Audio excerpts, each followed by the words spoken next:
Hello there and welcome to the Card Grotto. Today I'm creating mini scene tags with cardstock scraps. So let's get started. I'm starting off by die cutting one of the middle size Altenew Terrific Tags dies from some Altenew Caribbean Sky cardstock. So I'm just placing that down onto the cardstock, holding it down with some low tack tape, and then I can run that through my die cutting machine. I did cut two. I did cut another one off camera because I'm going to be creating two tags today. I'm now going to add some ink blending onto the tag to create the background. So I'm using Altenew fresh dye inks today, and I'm starting off with Persian blue, and I'm using an Altenew small blending brush. So I'm starting off by adding the colour towards the top of the tag, and then I'm lightening up the pressure of the brush towards the bottom to kind of fade out towards the colour of the cardstock. What's great about using coloured cardstock as your base for ink blending is that the colour of the cardstock technically is kind of like your lightest shade of ink. So I didn't need to go in with 3 shades of ink here. I could just go in with the 2, which is really quite helpful and does speed things up a little bit. And I do just happen to like the look of ink blending on coloured cardstock as well. I'm now going in with Ultraviolet ink, and although this is a violet shade, it's not going to read as purple. It's just going to darken up the top of that sky really nicely. And I do find that it tends to give more of like an indigo tone to blue rather than it being sort of a bright blue, which I really like. I did manage to get a little bit of ink towards the bottom of that piece of cardstock there onto my tag. I must have got a little bit of ink on my fingers, but since I'm covering that up, I didn't need to worry about it too much. So I'm just doing the same thing with the other tag here, using the Persian blue and then the ultraviolet. And the cardstock that I'm using today is the new Altenew Crafty Necessities cardstock. So they've brought out 8.5 by 11 inch sheets in packs of 10. So that's what I'm using today. Although it's new cardstock, I did end up getting quite a lot of scrap pieces because I created some cardstock swatches, and so I've already got quite a lot of pieces of scrap cardstock. So that's what I'm using today, but obviously you can use any scraps of cardstock in your stash. I thought it was just a good way to use up those little pieces of cardstock. I do tend to keep a lot of my scraps of cardstock. I now want to add some snow to my background, so I'm taking Altenew Titanium White Gouache. Before I add that onto my craft sheet, I'm just going to grab a bit of water from a spray bottle and spray that down onto the sheet. I like to do this first because if I add the water onto the paint, it might splatter everywhere, and I didn't really want to do too much cleanup today. So I can add a little bit of the gouache onto the sheet, and then I can mix the two with a brush. And I'm not adding too much water here. I do find that if I add less water, I do tend to get kind of more rounded splatters of the paint, which is quite nice for snow. But also it tends to dry a little bit quicker as well, which is always helpful. So I'm just mixing the two together, and then I can load up that brush, and then I can tap the brush, and that's going to drop all of that paint down onto the tags. I do want to add quite a bit here because I want to make sure it looks intentional, but I don't also want like a blizzard of snow at the same time. So once I've splattered all those on, I can set those aside to dry. I can now work on the scenes, and I'm using the Altenew Winter Village die set. This is a really cool set because it's kind of made to be in a circle shape, and you can use this piece here is either the sky or the ground, which is really helpful.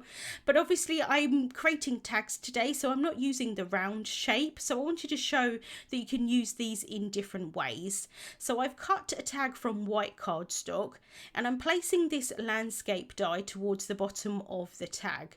I can then hold that down with some low tack tape, run that through my die cutting machine, and I've got a little piece here at the bottom that's going to create the snow for my scene. I did end up wasting a little bit of the other pieces of the tag, but I can use those for sentiments or something like that later on. I can now grab the little houses from the set, the trees, there are the doors for the houses, and then also the roof as well. There are some other dies in the set, some little stars for the sky and moon and things like that, which is really nice. I didn't use them on my tags, but it does make for really nice scenes. So I'm now taking some of those scraps of cardstock. This one here is Coral Bliss colour, and I'm cutting the roof of one of the houses from this colour. And then I've got some Parrot cardstock for the trees. This is Forest Fern, and I'm also going to cut the trees from that colour as well. It's quite nice to have two different shades of green for the trees. I forgot about the little doors for the house, so I'm cutting those from that Coral Bliss cardstock. And then for the lighter pink, I'm using Blush.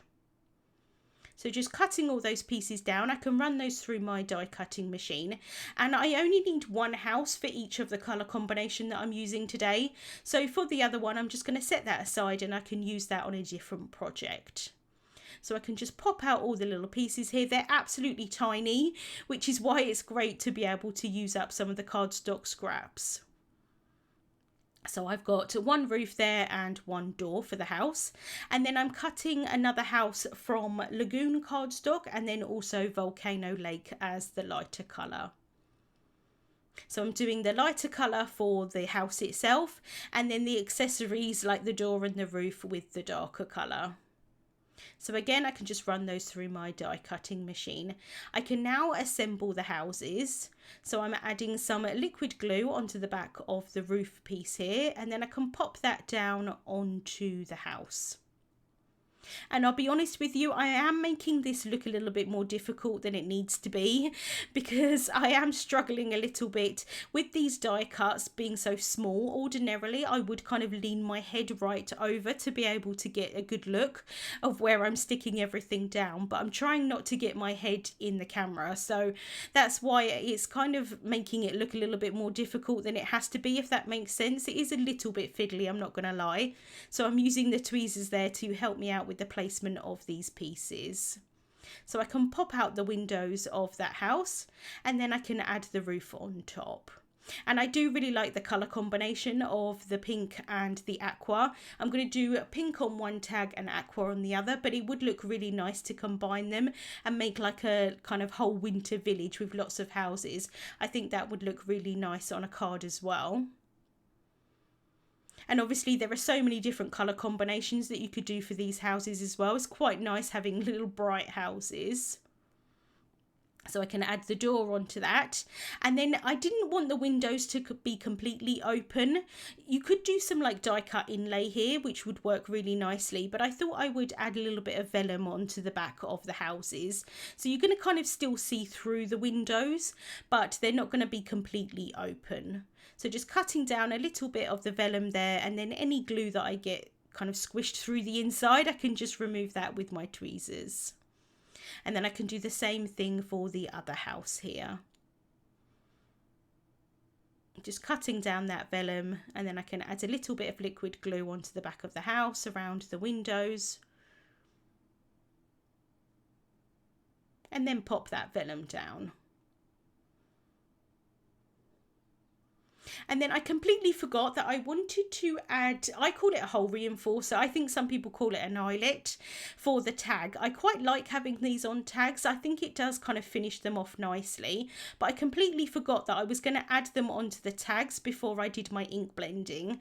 So I've cut them from the same Caribbean Sky cardstock. These are from the Labels and Tags 2 die set from Altenew. They don't actually fit the size of the Terrific Tags dies. The holes on these are a little bit smaller, but because I'm adding them over the top, you're not going to know that they were smaller. It's going to kind of cover up a little bit of that hole, but it's just, like I say, going to make it a little bit smaller. These don't match perfectly to the sky, because I didn't quite get them dark enough. Like I said, I would have preferred to have added them on first and then done the ink blending, but it worked out okay in the end. I don't think they look too bad. I've then cut 2 more tags from white cardstock, and I can adhere those onto the back of the other tag, so they're kind of back to back. This not only is going to give me a little bit of stability onto the tags, but it's also going to make them nice and clean on the back if I want to write a personal message on it. So just lining those up as best as possible, and then I do tend to go around the outside edge with my nail just to remove any of that excess cardstock that sometimes hangs around after die cutting. And then I've cut another of those eyelet pieces from white cardstock just to cover that up at the back, because like I said, they don't fit these tags perfectly, but if I cover up the front and the back, no one's going to know that they don't actually fit this tag. I can then add some glue tape onto the back of the snow pieces, and then I can adhere those down towards the bottom of the tags, and that's going to give me kind of like my landscape at the bottom. This would work really nicely for like grass or hills as well, not just for snow. So just adding that tape runner there at the bottom, and then I can adhere that down.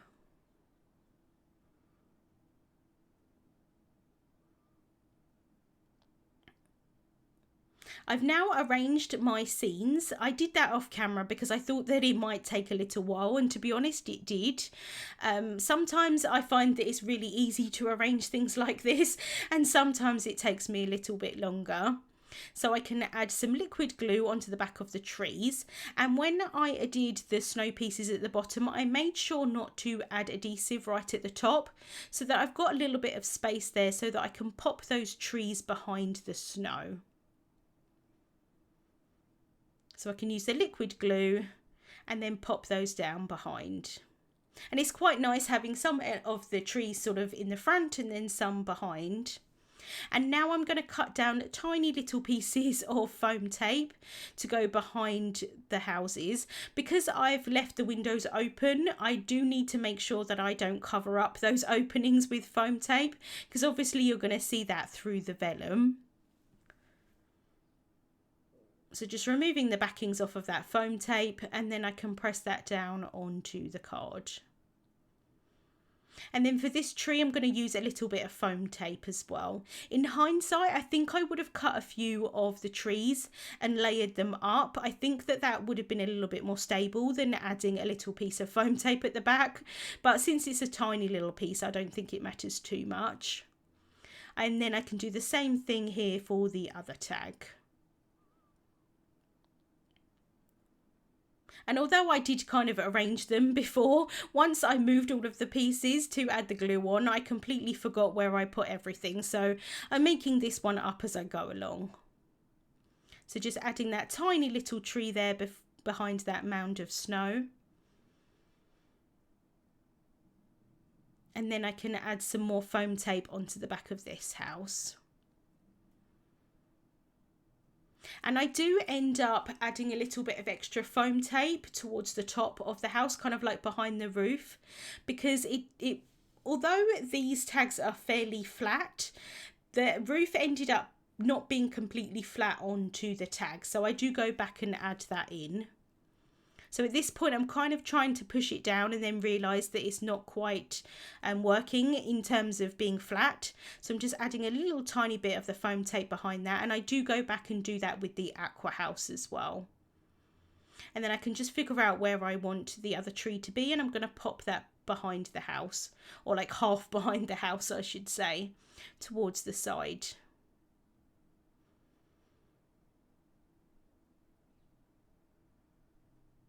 So now I've got my little scenes completed, I'm going to stamp some sentiments.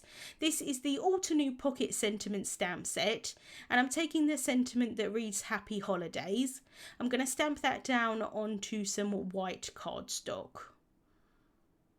So I've placed the cardstock in the stamp wheel here, bringing in that top flip plate to pick up that stamp. I can then flip that over and then ink up the stamp using Altenew Obsidian Pigment ink. I really love this ink for sentiments in particular.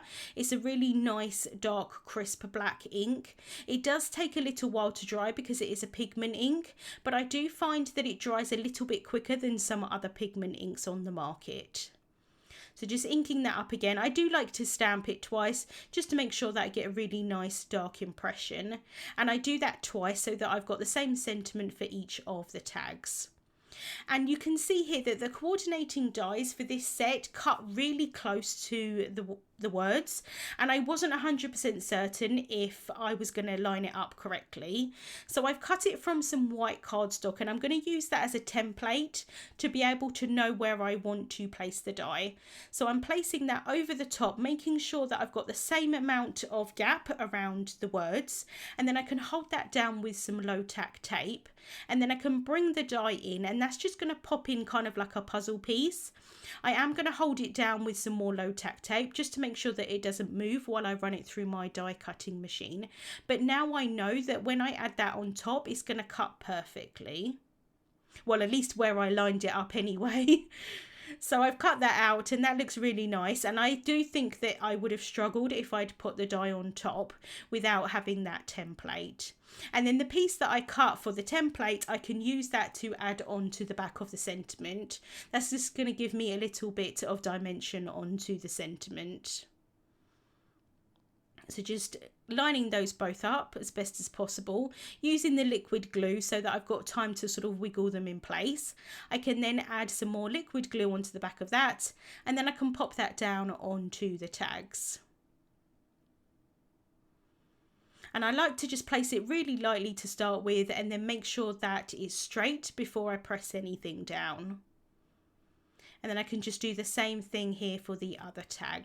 And although these sentiments are really quite large in comparison to the scene, I do think because there's quite a lot of sky on these tags, they do work out quite nicely. So now I can bring in some black twine. I can thread that through the top of the tag and then tie that in a bow. And here is where it's really helpful to have the 2 layers of cardstock, because I do like to pull that twine quite tightly at the front to secure it in place. And if it was a thinner cardstock, or maybe just 1 layer of cardstock, it might kind of bend it a little bit. So it is quite nice having that extra stability there. So I've tied that in a bow, and now I can cut those tails down. And I did the same thing for the other tag. Now I can finish off by adding some snow onto the trees and the houses using a white gel pen. I could have done this by splattering the gouache on top like I did for the background, but I didn't want to have too much on these elements. I just wanted it to make sure that it looked like they were still part of the scene, because like if I didn't add any snow onto them, it would look kind of like the snow was in the background rather than the actual kind of trees and the houses part of the scene. But I didn't just want to add too much onto them, so just adding a few dots here and there onto the trees and then also the houses as well. And that is the tags finished for today. Like I said, really great way to use up those cardstock scraps. I'd love to know if you keep all of your little pieces of cardstock as well, or you do just get rid of them if you recycle them. I'd love to hear your thoughts on cardstock scraps. Links to the products that I used will be listed in the description bar on YouTube and also over on my blog. Thank you so much for watching, and I'll see you soon.